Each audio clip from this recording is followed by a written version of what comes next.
경기도의 한 주택가에서 일어난 충격적인 가족 갈등 이야기가 온라인 커뮤니티를 뜨겁게 달구고 있습니다.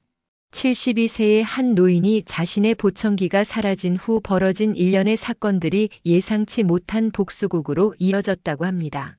제보에 따르면 이 이야기는 단순한 가족 갈등을 넘어서 노인 학대와 재산 분쟁이라는 우리 사회의 어두운 단면을 적나라하게 보여주고 있다고 합니다. 과연 보청기 하나로 시작된 이 사건이 어떻게 한 가족을 완전히 몰락시키게 됐을까요? 지금부터 여러분께 그 놀라운 이야기를 전해드리겠습니다.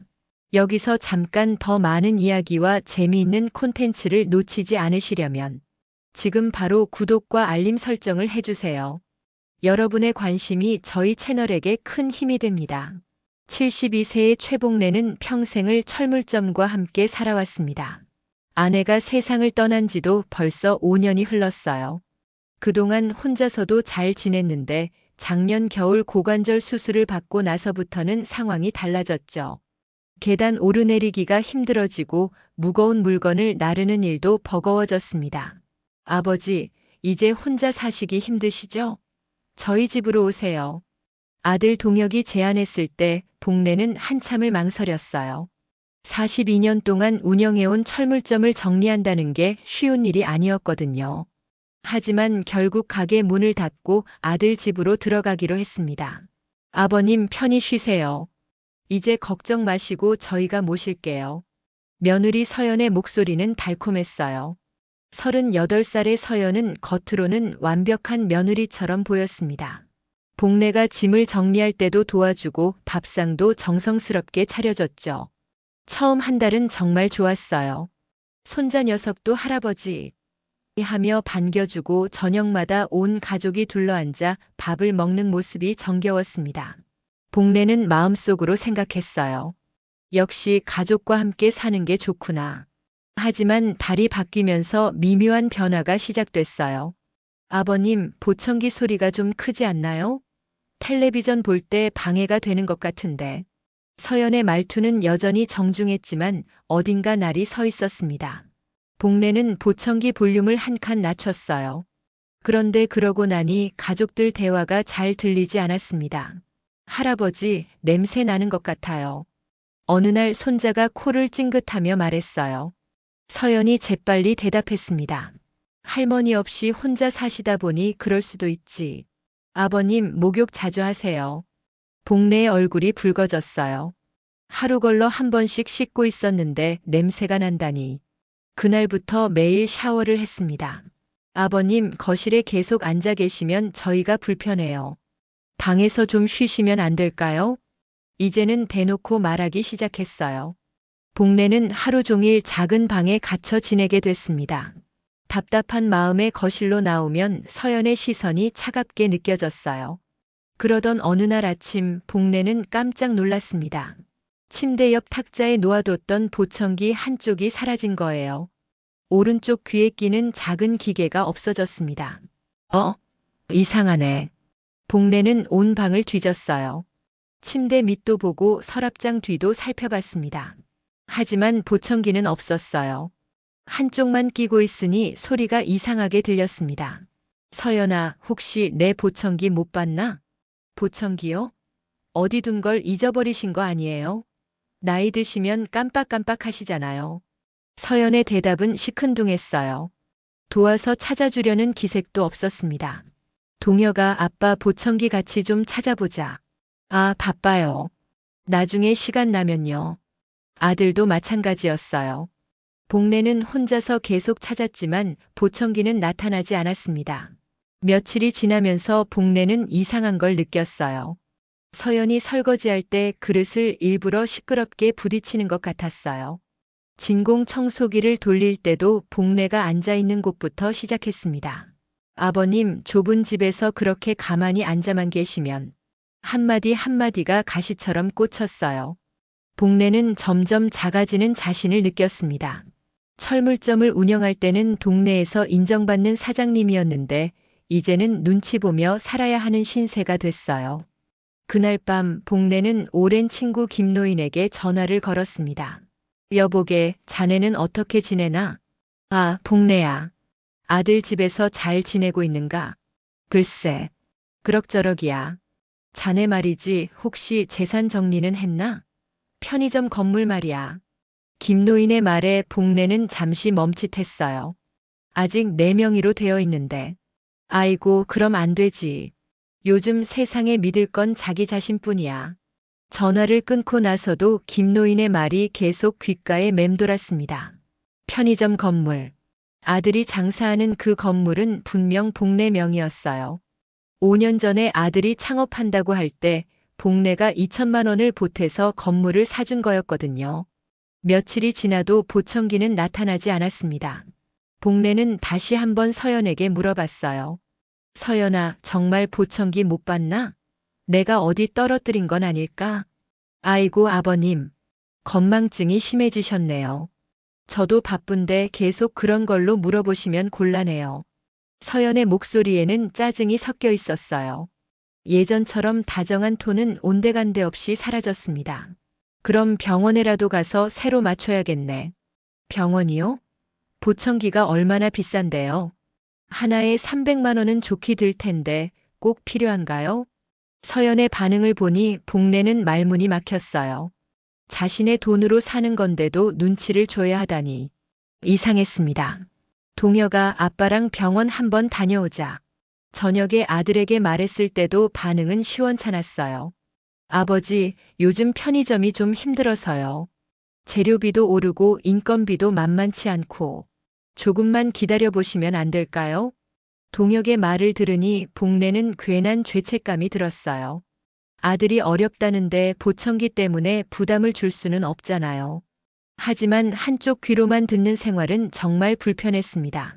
가족들이 속삭이는 소리도 잘 안 들리고 텔레비전 소리도 중간중간 끊어져서 들렸어요. 그런데 더 이상한 건 가족들이 복내 앞에서 대화할 때와 뒤에서 대화할 때 목소리 톤이 다르다는 거였습니다. 할머니는 언제 오셨어요? 어느 날 이웃집 아주머니가 물어봤을 때 서연은 대답했어요. 아, 저희 시아버님이세요. 혼자 계시기 어려워서 모시고 있어요. 아이고, 효부시네요. 요즘 시부모 모시는 며느리가 어디 있어요? 에이, 당연한 일이죠. 겉으로는 완벽한 며느리 행세를 했지만 이웃이 가고 나면 표정이 싹 바뀌었어요. 아버님, 앉으실 때 소파 가장자리에 앉으세요. 한가운데 앉으시면 소파가 움푹 들어가잖아요. 국 끓일 때 냄새가 복도까지 나가는 것 같은데 창문 좀 열어놓으세요. 하나하나가 사소한 지적이었지만 매일 듣다 보니 복내는 점점 위축됐습니다. 자신이 정말 폐가 되고 있는 건 아닌가 하는 생각이 들었어요.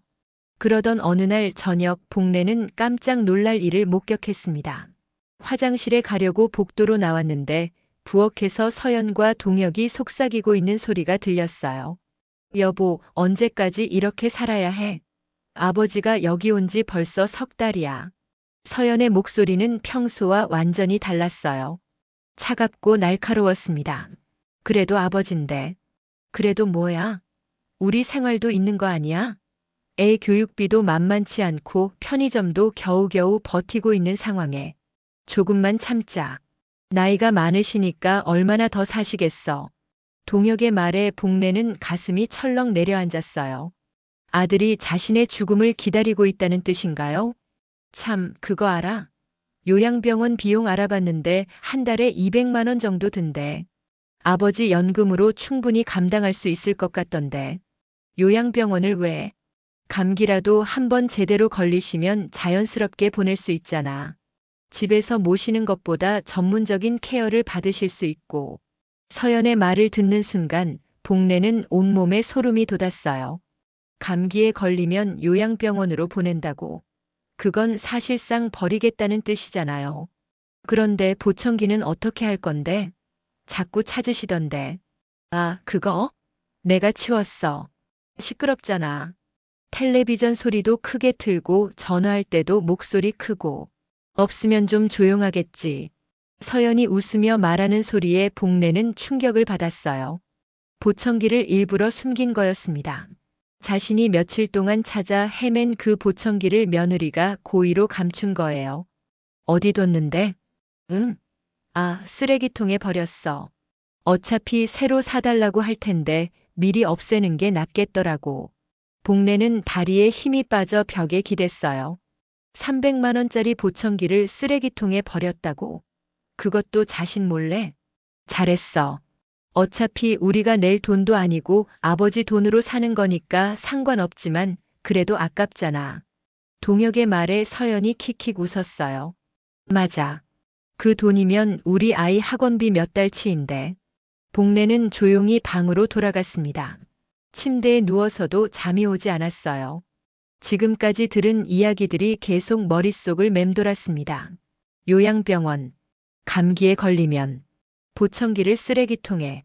그제서야 깨달았어요. 자신이 이 집에서 환영받지 못하고 있다는 걸. 아니, 그냥 환영받지 못하는 정도가 아니라 완전히 짐덩어리 취급을 받고 있다는 걸 말이에요. 다음 날 아침 복례는 일찍 일어나서 복도 쓰레기통을 뒤져봤습니다. 다행히 아직 수거되지 않았더라고요. 음식물 찌꺼기 사이에서 자신의 보청기를 발견했을 때 복례의 마음은 완전히 식어버렸습니다. 그래, 이제 나도 너희를 버린다. 보청기를 찾은 복례는 조용히 씻어서 다시 착용했습니다. 하지만 마음속 분노는 쉽게 가라앉지 않았어요. 자신을 쓰레기 취급하는 가족들에 대한 실망감이 하루하루 쌓여갔습니다. 아버님, 보청기 찾으셨네요? 어디 있었어요? 서연이 뻔뻔하게 물어봤을 때 복례는 차분하게 대답했어요. 복도 쓰레기통에 있더군. 어머, 정말요? 어떻게 그런 곳에 떨어졌을까요? 서연의 연기는 완벽했습니다. 진짜 놀란 것처럼 보였어요. 하지만 복례는 이미 모든 걸 알고 있었습니다. 그날부터 서연의 괴롭힘은 더욱 노골적이 됐어요. 복례가 거실에 앉아서 신문을 보고 있으면 진공 청소기를 들고 와서 일부러 발에 부딪혔습니다. 아, 죄송해요. 못 봤네요. 사과는 했지만 표정에는 미안한 기색이 전혀 없었어요. 오히려 짜증난 듯한 얼굴이었습니다. 아버님, 그렇게 다리를 뻗고 앉으시면 사람들이 지나다니기 어려워요. 여기 앉으시지 마시고 저쪽 구석에 앉으세요. 손님 올 때 보기 안 좋아요. 하나하나가 날카로운 가시였어요. 복례는 점점 구석으로 밀려났습니다. 자신의 존재 자체가 민폐라는 듯한 시선을 받으며 하루하루를 버텨야 했어요. 식사 시간도 마찬가지였습니다. 처음에는 온 가족이 함께 먹었는데 이제는 복례만 따로 먹는 날이 많아졌어요. 아버님, 먼저 드세요. 저희는 나중에 먹을게요. 그렇게 말하고는 가족들끼리만 나중에 맛있는 음식을 시켜 먹었습니다. 복례는 혼자서 밥과 김치 그리고 며칠 된 국물만 먹어야 했어요. 아, 서연아. 국물 좀 있으면 좋겠는데. 어느 날 저녁 복례가 조심스럽게 말했습니다. 밥이 목에 걸려서 삼키기 어려웠거든요. 귀찮아요. 그냥 물 마시세요. 서연의 대답은 차가웠어요. 예전처럼 아, 깜빡했네요 라며 웃으며 가져다주는 모습은 온데간데 없었습니다. 물이라도 따뜻한 걸로. 아이, 복잡하게. 수돗물 틀어서 마시세요. 복례는 더 이상 말하지 않았어요. 차가운 수돗물로 목을 축이며 밥을 억지로 넘겼습니다. 그런데 정말 기가 막힌 일이 일어났어요. 저녁 9시쯤 복례가 방에 들어가고 나서 거실에서 치킨을 시켜 먹는 소리가 들렸습니다. 와, 이거 맛있다. 엄마, 할아버지한테도 줘야 하는 거 아니야? 손자 녀석이 물어봤을 때 서연의 대답은 차가웠어요. 할아버지는 이미 드셨어. 나이 드신 분들은 기름진 음식 드시면 안 좋아. 거짓말이었습니다. 복례는 밥 한 공기랑 김치만 먹었을 뿐이에요. 뱃속이 허전해서 잠이 오지 않았습니다. 다음 날 아침에도 상황은 마찬가지였어요. 가족들은 토스트와 달걀, 우유로 아침을 먹었는데 복례만 찬밥과 김치를 먹어야 했습니다. 아버님, 찬밥도 드시기 어려우시면 물에 말아서 드세요. 서연이 웃으며 말했지만 그 웃음 속에는 조롱이 담겨 있었어요. 오후에는 더 심해졌습니다. 복례가 거실에서 텔레비전을 보고 있는데 서연이 걸레를 들고 와서 바닥을 닦기 시작했어요. 아버님, 발 좀 들어주세요. 이쪽도 들어주시고요. 아, 이 자리도 닦아야 하는데 비켜주실래요? 결국 복내는 계속 자리를 옮겨야 했습니다. 한 군데 앉아서 편히 쉴 수가 없었어요. 아버님, 좁은 집에서 그렇게 앉아만 계시면 저희도 생활하기 어려워요. 드디어 본심이 나왔습니다. 대놓고 방에 들어가 있으라는 뜻이었어요. 그럼 나는 어디서 지내야 하나? 복내가 물어봤을 때 서연은 어이없다는 듯이 대답했어요. 방이 있으시잖아요. 방에서 편히 쉬세요. 그날부터 복내는 하루 종일 작은 방에 갇혀 지내야 했습니다. 화장실 갈 때와 밥 먹을 때만 나올 수 있었어요. 마치 죄인이 된 것 같았습니다. 저녁에 아들 동혁이 집에 왔을 때 복내는 상황을 설명해 보려고 했어요. 동혁아, 서연이가 나를 너무. 아버지, 서연이가 얼마나 고생하는지 아세요? 아버지 뒷바라지 하느라 스트레스 받고 있어요. 좀 이해해 주세요. 동혁은 아내 편만 들었습니다. 아빠의 말은 듣지도 않았어요. 나이 드시면 예민해지시는 거 이해해요. 하지만 서연이도 사람이에요. 너무 힘들게 하지 마세요. 복내는 할 말을 잃었습니다. 자신이 며느리를 힘들게 한다고 그냥 존재하는 것만으로도 민폐라는 뜻인가요? 그날 밤 복내는 친구 김노인에게 다시 전화를 걸었어요. 여보게 김노인. 복내야. 무슨 일인가? 자네 말이 맞았어. 재산 정리 미리 해놓는 게 좋겠더라. 왜? 무슨 일 있었나? 복내는 그동안 있었던 일들을 하나하나 털어놓았습니다. 보청기 이야기부터 시작해서 매일 받는 모욕까지 모든 걸 말했어요. 아이고, 그런 일이. 자네가 너무 순진했어. 그런데 편의점 건물이 내 명이라면 내가 마음대로 처분할 수 있는 거 맞지? 당연하지. 자네 재산이잖아. 그럼 팔아도 되는 거고. 그야 물론이지. 하지만 신중하게 생각해봐. 복내는 이미 마음을 정했어요. 자신을 쓰레기 취급하는 가족들에게 더 이상 당할 수는 없었습니다. 다음 날 아침 복내는 일찍 일어나서 동네를 산책했습니다. 오랜만에 집 밖 공기를 마시니 마음이 조금 후련해졌어요. 하지만 집으로 돌아가야 한다는 생각을 하니 발걸음이 무거워졌습니다. 집에 들어서자마자 서연의 날카로운 목소리가 들렸어요. 어디 갔다 오셨어요? 말도 없이? 산책 좀 했는데. 산책요? 혹시 넘어지시기라도 하면 어쩌려고 그러세요? 저희가 책임져야 하는데. 서연의 말에는 걱정보다는 짜증이 가득했습니다. 복내의 안전을 생각해서가 아니라 자신들에게 피해가 올까봐 걱정하는 것 같았어요.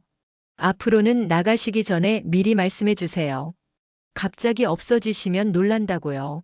그날 점심때 더 기가 막힌 일이 일어났습니다. 복내가 늦게 일어나서 부엌에 갔는데 밥이 하나도 없었어요. 서연아, 밥은? 아침에 드시지 않으셔서 안 했어요. 라면이라도 끓여드릴까요?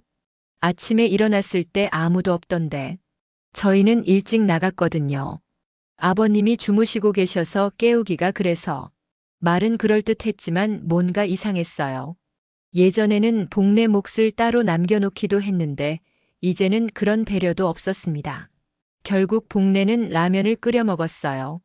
혼자서 후루룩 소리를 내며 라면을 먹고 있으니 서글펐습니다. 72년을 살면서 이런 취급을 받게 될 줄은 몰랐어요. 오후에는 더욱 충격적인 일이 벌어졌습니다. 복내가 화장실에서 나오는데 서연이 전화 통화를 하고 있었어요. 언니, 진짜 스트레스 받아 죽겠어. 시아버지가 집에만 계시니까. 서연은 복내를 못 본 척하고 계속 통화를 이어갔습니다. 맞아, 진짜 답답해. 하루 종일 집에 계시면서 이것저것 간섭하고 밥도 따로 해드려야 하고 빨래도 따로 해야 하고. 복내는 가만히 듣고 있었어요. 자신에 대한 불만을 친구에게 털어놓고 있는 거였습니다. 그러게 말이야. 요양원에 모시자니 돈이 아까우고 그렇다고 집에 모시자니 스트레스 받고. 진짜 진퇴양난이야. 아니, 언니. 그것도 아니면 감기라도 한번 제대로 걸리시면 자연스럽게 해결될 수도 있잖아. 나이가 많으시니까. 서연이 웃으며 하는 말에 복내는 온몸이 얼어붙었어요. 자신이 감기에 걸려서 죽기를 바라고 있다는 뜻이었습니다. 맞아, 그런 방법도 있지. 아무튼 빨리 이 상황이 끝났으면 좋겠어. 통화를 끝낸 서연이 돌아서다가 복례와 마주쳤어요. 순간 당황한 기색을 보였지만 금세 태연한 표정을 지었습니다. 아, 아버님. 언제부터 거기 계셨어요? 방금 화장실에서 나왔는데. 아, 그러셨구나. 친구와 잡담 좀 했는데 혹시 들으셨나요? 서연의 눈빛이 날카로워졌어요. 마치 들었으면 어쩔 거냐는 듯한 도전적인 시선이었습니다. 아니, 못 들었어. 복례는 거짓말을 했어요. 더 이상 이 집에서 갈등을 만들고 싶지 않았습니다. 그날 저녁 동혁이 집에 돌아왔을 때 서연이 또 다른 이야기를 꺼냈어요. 여보, 아버지 병원 진료 받으신 지 꽤 됐잖아. 정기검진 받으셔야 하는 거 아니야? 그러게, 언제 마지막으로 받으셨더라? 한 3개월 됐나? 나이 드신 분이 병원 안 가시면 안 되는데. 서연의 말에는 다른 의도가 숨어 있는 것 같았어요. 복례를 병원에 보내서 뭔가 문제를 찾아내려는 건 아닐까요? 아버지, 내일 병원 가실까요? 제가 모셔다 드릴게요. 동혁이 제안했을 때 복례는 고개를 저었어요. 괜찮다. 별로 아픈 데도 없고. 그래도 예방 차원에서라도. 진짜 괜찮다고. 복례가 강하게 말하자 가족들의 표정이 어두워졌어요. 특히 서연의 얼굴에는 실망한 듯한 표정이 역력했습니다. 그날 밤 복례는 잠이 오지 않아 방에서 뒤척이고 있었어요. 그런데 거실에서 또다시 속삭이는 소리가 들렸습니다. 병원에 안 가신다니까 어떻게 해야 할지 모르겠어. 왜? 병원에 꼭 가셔야 해? 그게 혹시 치매 검사라도 받으시면 요양원에 보낼 명분이 생기잖아. 서연의 말에 복례는 충격을 받았어요. 치매 진단을 받게 해서 요양원으로 보내려는 계획이었구나. 치매까지는 아니어도 뭔가 문제가 있다고 나오면 그럼 우리가 케어하기 어렵다고 할 수 있고. 맞아. 전문적인 치료가 필요하다고 하면서 요양원으로. 두 사람의 대화를 들으며 복례는 깨달았어요. 이들이 얼마나 치밀하게 자신을 내쫓을 계획을 세우고 있는지 말이에요. 이제 정말 끝이구나. 복례는 마음속으로 중얼거렸습니다. 자식이라고 믿었던 동혁과 며느리 서연이 자신을 완전히 버리려 하고 있다는 걸 확실히 알게 됐어요. 그 순간 김노인의 말이 떠올랐습니다. 편의점 건물은 4명이잖아. 맞아요. 그 건물만큼은 확실히 자신의 재산이었습니다. 좋아. 너희가 나를 버리기 전에 내가 먼저 너희를 버리겠다. 복례의 마음속에서 복수의 씨앗이 싹트기 시작했어요. 지금까지 참고 견뎌왔지만 이제는 더 이상 참을 이유가 없었습니다. 다음 날 아침 복례는 평소보다 일찍 일어났습니다. 가족들이 모두 나간 후 조용히 서랍에서 중요한 서류들을 꺼냈어요. 편의점 건물 등기부등본, 통장, 인감증명서. 모든 게 자신의 이름으로 되어 있었습니다. 그래, 이 모든 게 내 거야. 복례는 서류들을 차근차근 살펴봤어요. 5년 전 동혁이 창업한다고 할 때 자신이 철물점 운영하며 모은 돈 2천만 원을 보태서 산 건물이었습니다. 당시 건물 가격이 3억 원이었는데 대출 1억 원과 자신의 돈을 합쳐서 샀던 거죠. 아들을 믿고 4명이로 놔뒀는데 지금 생각해보니 그게 신의 한 수였어요. 만약 그때 동혁 명의로 했다면 지금 어떻게 됐을까요? 아마 아무것도 할 수 없었을 거예요. 복례는 동네 부동산 중개사무소로 향했습니다. 걸어서 10분 정도 거리에 있는 작은 사무소였어요. 어서 오세요. 무슨 일로 오셨나요? 건물 매매 상담을 받고 싶은데요. 아, 매매요? 사실 건지 파실 건지. 팔려고 합니다. 부동산 중개사는 50대 중반의 친절한 아저씨였어요.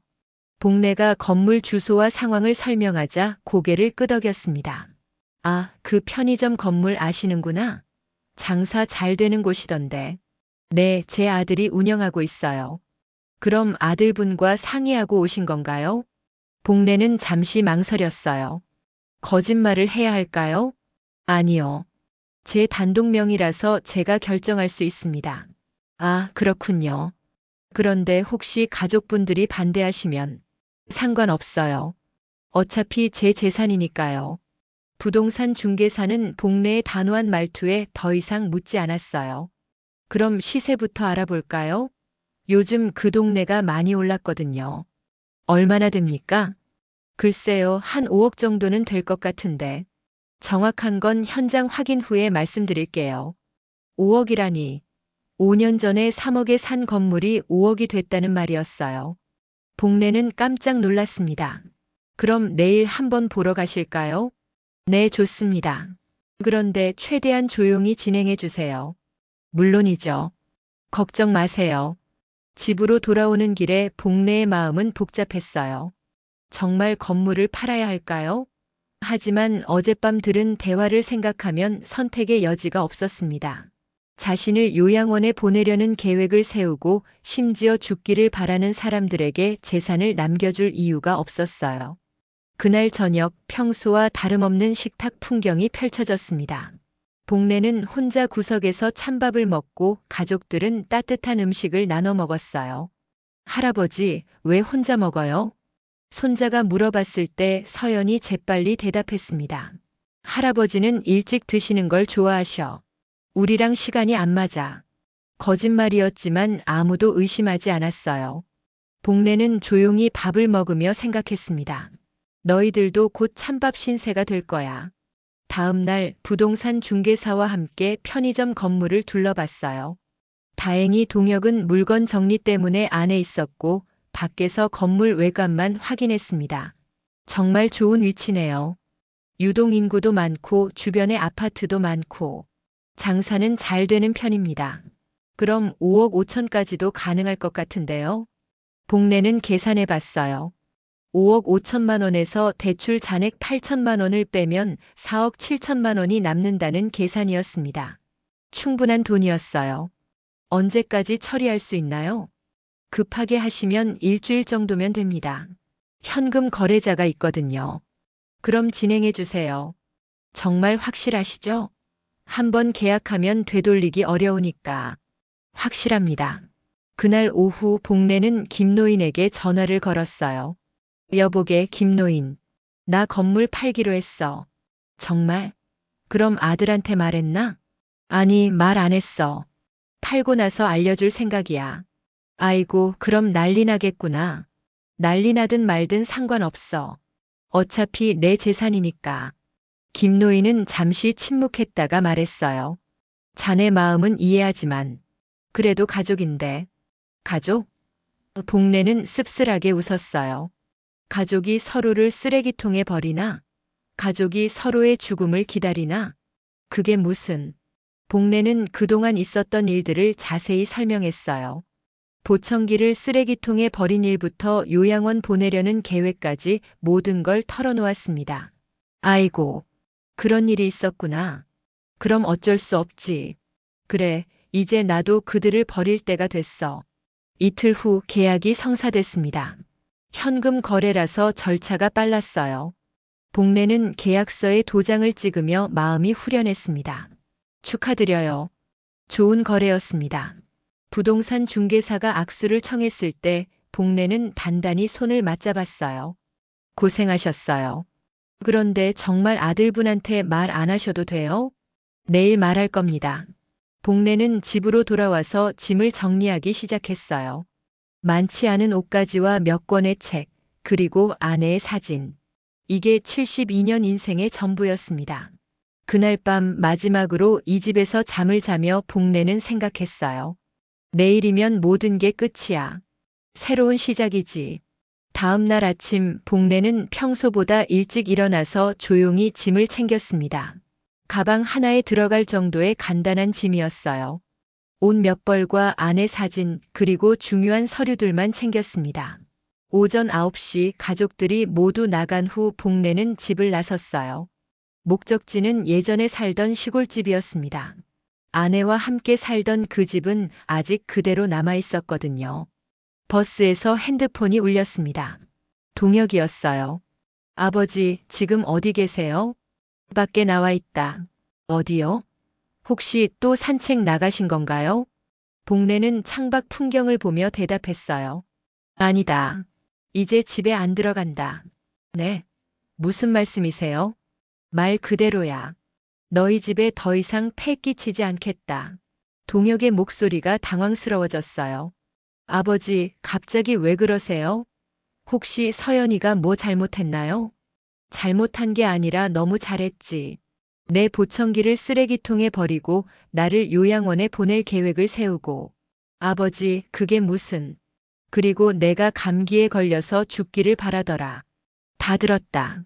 전화 너머로 동혁이 숨을 헐떡이는 소리가 들렸어요. 아버지, 오해가 있으신 것 같은데. 오해? 내가 직접 들은 건데 무슨 오해야? 그때 또 다른 전화가 걸려왔습니다. 부동산 중개사였어요. 아, 잠깐만. 복래는 동혁과의 통화를 잠시 보류하고 부동산 중개사와 통화했어요. 네, 최 사장님. 소유권 이전 등기가 완료됐습니다. 이제 공식적으로 건물 주인이 바뀌었어요. 네, 수고하셨습니다. 통화를 끝내고 다시 동혁에게 돌아갔어요. 동혁아, 아직 거기 있나? 네, 아버지. 그런데 아까 무슨 통화였어요? 아, 그거? 너 편의점 건물 말이야. 팔았다. 전화 너머로 뭔가 떨어지는 소리가 들렸어요. 아마 동혁이 들고 있던 걸 떨어뜨린 것 같았습니다. 네. 뭐라고 하셨어요? 편의점 건물 팔았다고 했다. 어제 계약 완료됐어. 아버지, 그게 무슨 말씀이세요? 농담이시죠? 농담? 왜 농담이야? 내 건물인데 내가 팔면 안 되나? 동혁의 목소리가 떨리기 시작했어요. 아버지, 제가 지금 당장 가서 뵐게요. 어디 계세요? 올 필요 없다. 이제 나는 너희와 상관없는 사람이야. 아버지, 그럼 제 가게는 어떻게 되는 거예요? 그건 새 건물주와 상의해라. 나는 모르는 일이다. 복래는 전화를 끊어버렸어요. 바로 동혁이 다시 전화를 걸어왔지만 받지 않았습니다. 오후 2시쯤 시골집에 도착했어요. 5년 동안 비어있던 집은 먼지가 쌓여 있었지만 그래도 정겨웠습니다. 아내와 함께 살던 추억이 고스란히 남아 있었어요. 핸드폰이 계속 울렸어요. 동혁, 서연, 심지어 손자까지 번갈아가며 전화를 걸어왔습니다. 하지만 복래는 모든 전화를 무시했어요. 저녁 7시쯤 드디어 전화를 받았습니다. 아버지, 대체 어디 계신 거예요? 동혁의 목소리는 완전히 패닉 상태였어요. 시골집에 있다. 시골집이요? 거기 가서 뭐 하세요? 앞으로 여기서 살 거다. 아버지, 정말로 건물을 파신 거예요? 그렇다. 그럼 제 가게는요? 새 건물주가 임대료를 2배로 올리겠다고 하더라. 낼 수 있으면 내고 못 내면 나가면 되지. 사실 새 건물주는 그런 말을 한 적이 없었어요. 하지만 복래는 일부러 거짓말을 했습니다. 두 배요? 그럼 저희는 어떻게 살아요? 그건 너희가 알아서 해라. 나는 상관없다. 아버지, 제발. 한 번만 만나서 얘기해요. 제가 지금 시골집으로 갈게요. 오지 마라. 와도 문 안 열어준다. 아버지. 복래는 다시 전화를 끊었어요. 이번에는 아예 전원을 꺼버렸습니다. 그날 밤 복래는 오랜만에 편안한 잠을 잤어요. 아무도 자신을 쓰레기 취급하지 않는 곳에서, 아무도 자신의 죽음을 바라지 않는 곳에서 말이에요. 다음 날 오전 전화기를 켜자마자 수십 개의 부재중 전화와 문자 메시지가 쏟아져 나왔습니다. 아버지, 제발 전화 받아주세요. 아버지, 저희가 잘못했어요. 할아버지, 보고 싶어요. 언제 집에 와요?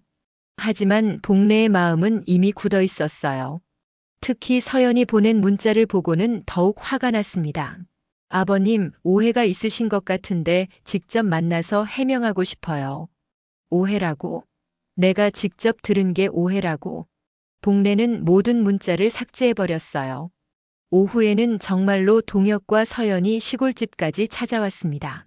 차 소리가 들려서 창문으로 내다보니 두 사람이 절망한 표정으로 서 있었어요. 아버지, 문 열어주세요. 아버님, 정말 죄송해요.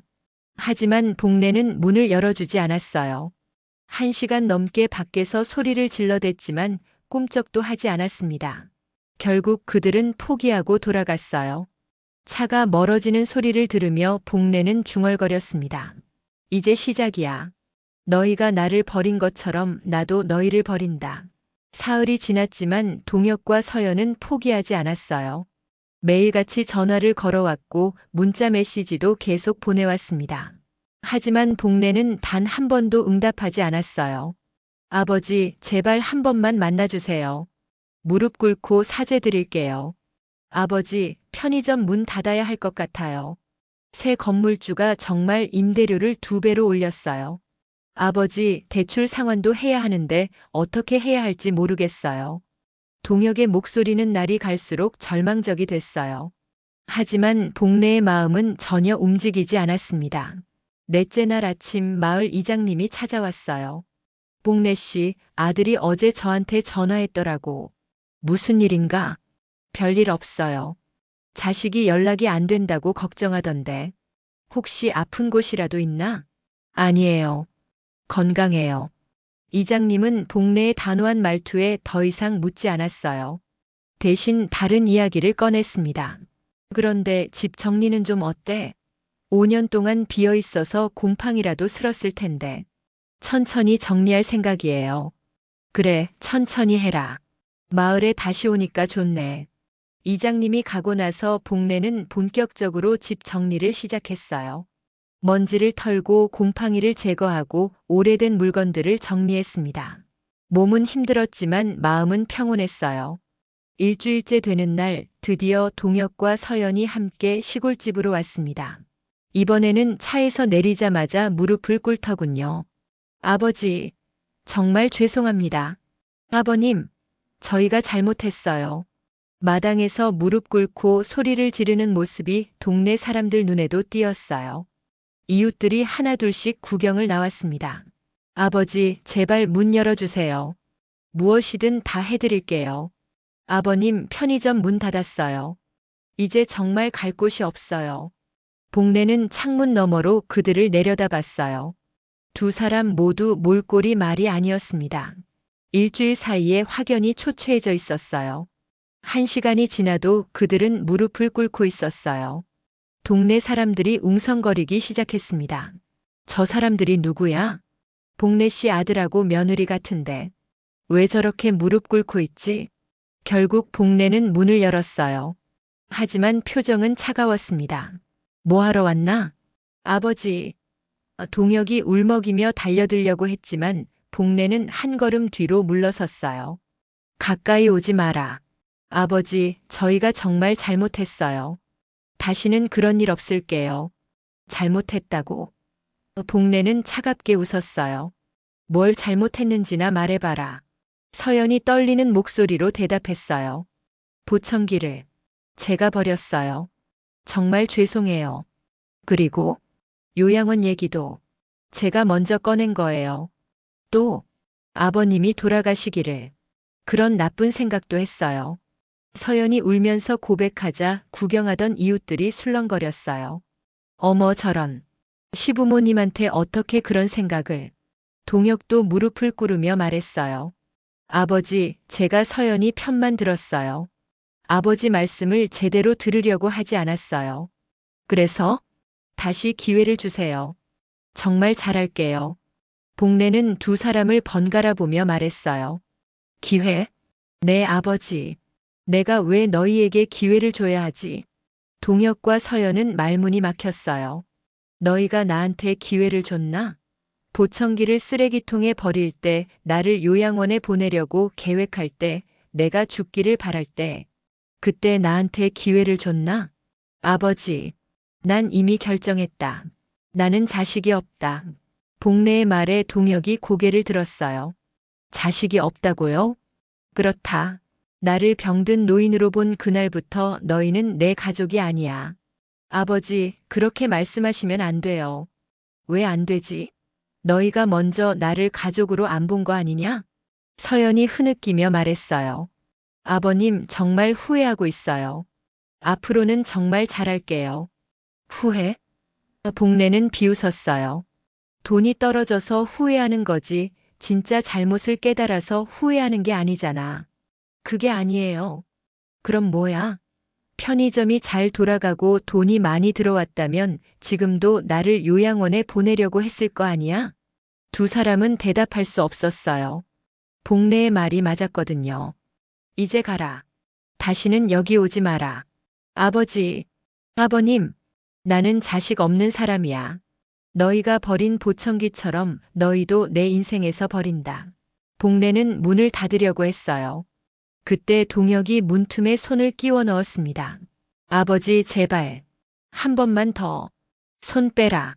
아버지, 손 안 빼면 신고한다. 결국 동혁은 손을 뺐어요. 복례는 문을 꽝 닫았습니다. 아버지, 아버지. 밖에서 계속 소리를 질러댔지만 복례는 다시는 문을 열지 않았어요. 2시간 후 그들은 절망한 채로 돌아갔습니다. 차가 멀어지는 소리를 들으며 복례는 중얼거렸어요. 이제 정말 끝이다. 동혁과 서연이 떠난 후 복례는 진짜 새로운 인생을 시작했습니다. 시골집 뒤뜰에 작은 텃밭을 만들어서 상추와 고추, 토마토를 심었어요. 72세의 나이에도 불구하고 몸을 움직이니까 오히려 건강해지는 느낌이었습니다. 복례 씨, 혼자서 농사짓기 힘들지 않나? 이웃집 할머니가 물어봤을 때 복례는 활짝 웃었어요. 아니에요. 오히려 재미있어요. 그런데 자식들은 어디 있어? 가끔 안부 전화라도 오지. 자식이요? 저는 자식이 없어요. 어머, 무슨 소리야. 지난번에 찾아온 사람들 아들하고 며느리 아니었어? 아니에요. 그냥 아는 사람들이었어요. 복례는 단호하게 말했어요. 정말로 마음속에서 그들을 지워버렸습니다. 한 달이 지나자 마을 사람들도 복례의 새로운 생활에 익숙해졌어요.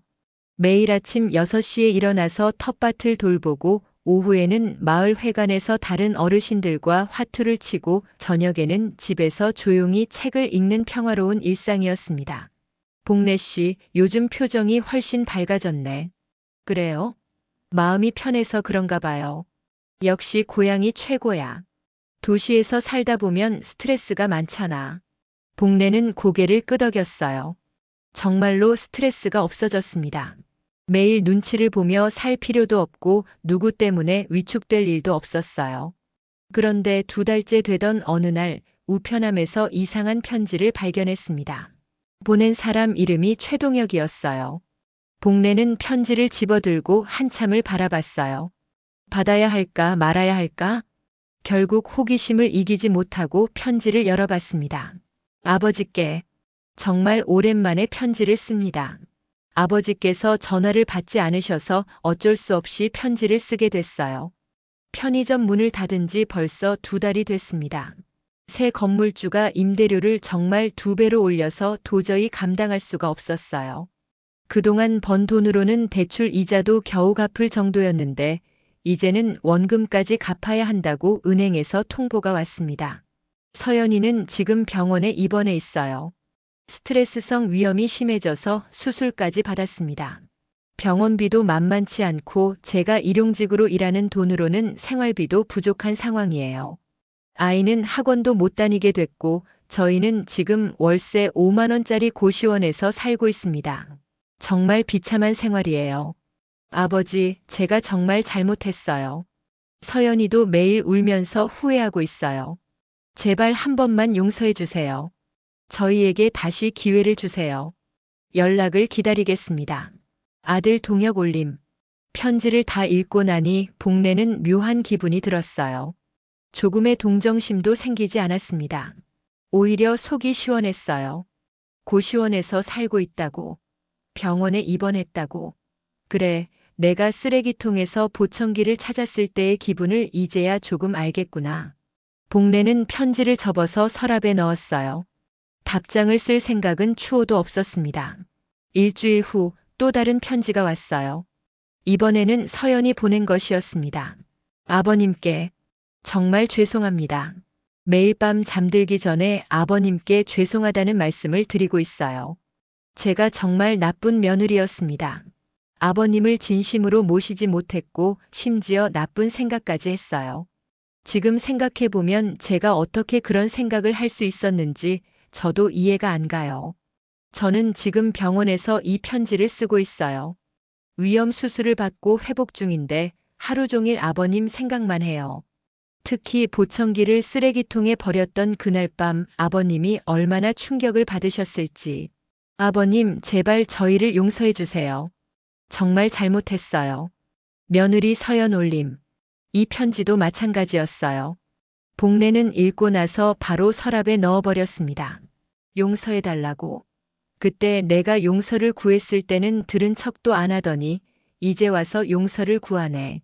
한 달에 한 번씩 편지가 왔어요. 때로는 동혁이, 때로는 서연이, 심지어 손자까지 편지를 보냈습니다. 할아버지, 보고 싶어요.